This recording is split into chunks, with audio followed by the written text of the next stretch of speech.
The savanna breeze carries the scent of withered grass, a dry, metallic tang that brushes against my frail back. My name is Solon.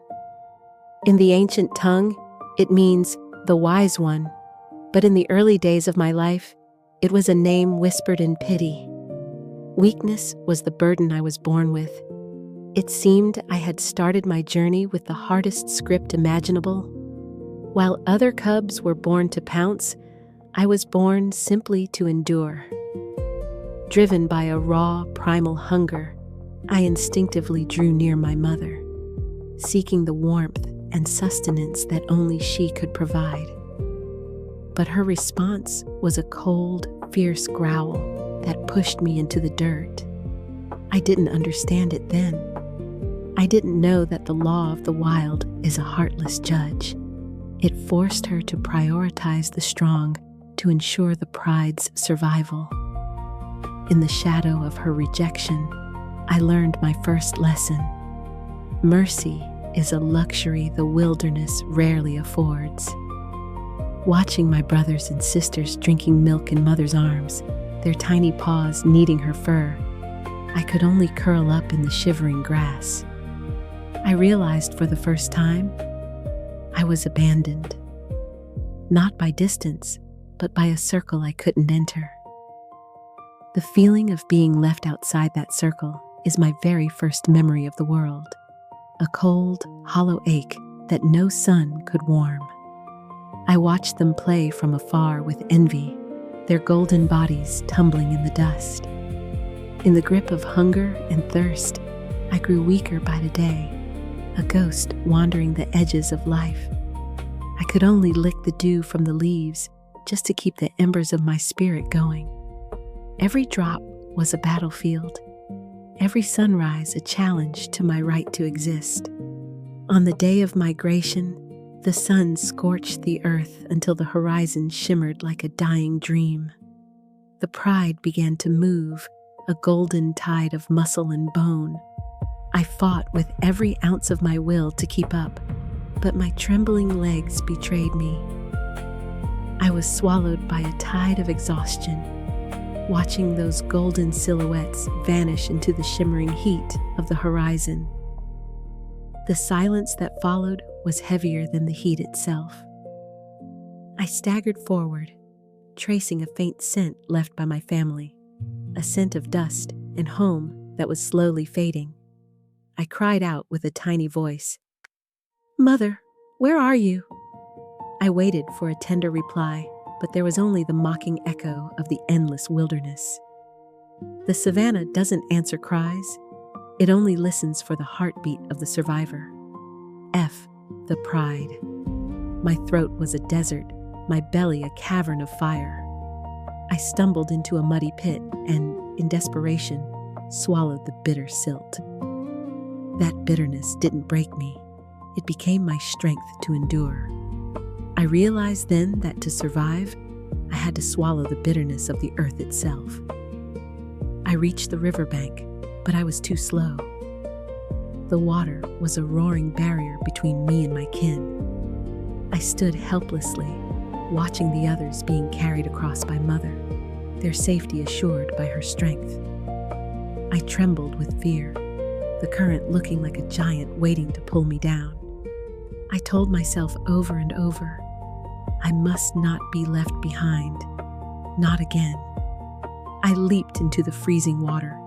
It was a leap of faith and desperation. I struggled against the current, the weight of the river pulling at my frail limbs. I was crying out for mother, my voice lost in the roar of the water.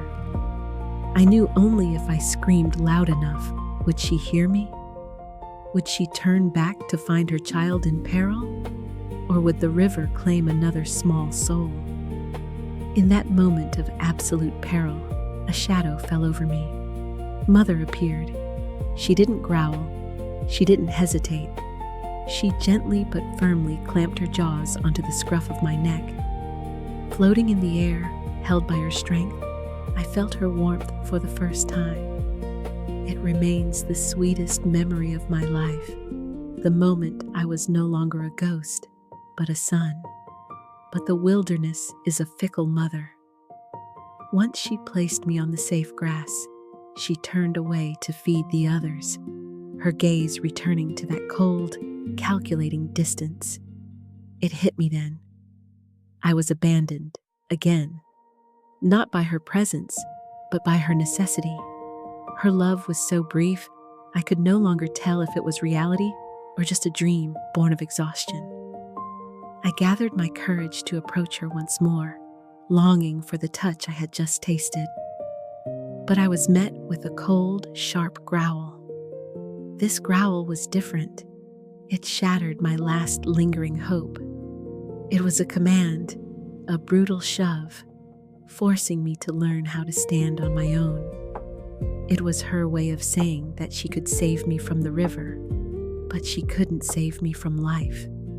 The migration continued, and for the second time, I watched the pride fade away into the golden dust. A searing bitterness rose in my heart, but alongside it, a new flame was ignited. I made a vow to the sky and the parched earth. Even if I am alone, even if the world turns its back on me, I will survive. I will be the light that the darkness cannot extinguish. The physical pain in my body, the hunger, the bruises, the exhaustion, was nothing compared to the loneliness of being cast out. But in the silence of the night, I began to understand Mother. I looked at the stars and realized that beneath her cruelty, there was a hidden helplessness. She wasn't fighting me. She was fighting a war against fate. To love me too much was to let me die. Night fell, turning the savannah into a dark, suffocating nightmare. Hunger blurred my mind. I began to hallucinate, seeing Mother coming for me in the shadows. I called out, but the shadows shifted, revealing eyes of cold, calculating fire. I was unaware that the hyenas were already closing in, their laughter a jagged blade in the dark. The hyenas drew near, and for the first time, true fear coursed through my veins like ice water. I couldn't stop shaking, my frail legs barely holding my weight. But as they circled, something old and dormant woke up inside me.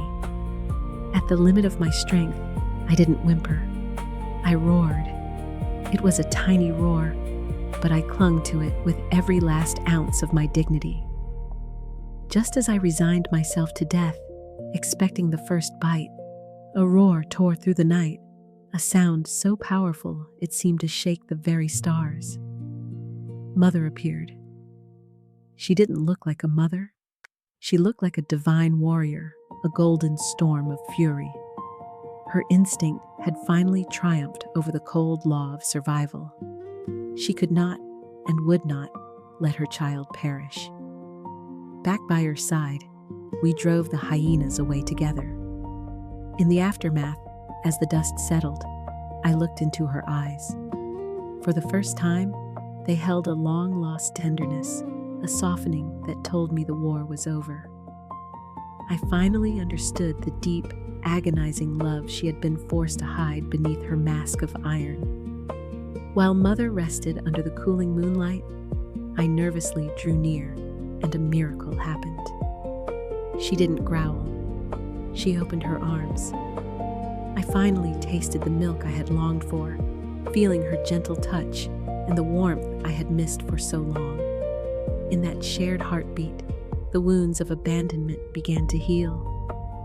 I fought to live, and my bond with my family grew deep in the seasons that followed. I am no longer the frail cub at the back of the line. I am grateful for Mother's belated protection, but even more grateful for the hardships. They were the fire that tempered my soul. They granted me a second life, one that I earned myself. A golden mane eventually sprouted around my neck, a heavy mantle of my journey.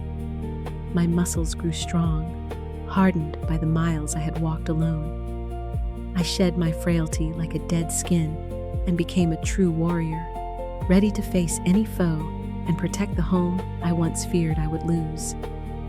My will earned the pride's respect. They no longer look through me, they look to me. In the hunt, my gaze is sharp and certain, a reflection of the fire that was lit in the muddy pits and the freezing rivers. In times of danger, I stand firm with my kin, and doubt never crosses my mind again. When Mother grew old and was in peril, it was I who led the charge against death itself. I stood before her, a golden shield against the shadows. Who would have thought the once frail shadow, the one left behind on the riverbank, would become the pride's strongest armor? The savannah's cruelty remains. The wind still carries the scent of withered grass and the threat of the hunt. But now, I have my family, and I have hope. My past grievances and pain have not been forgotten. They have become the metals of my growth. I am Solon. At last, I have become my own light.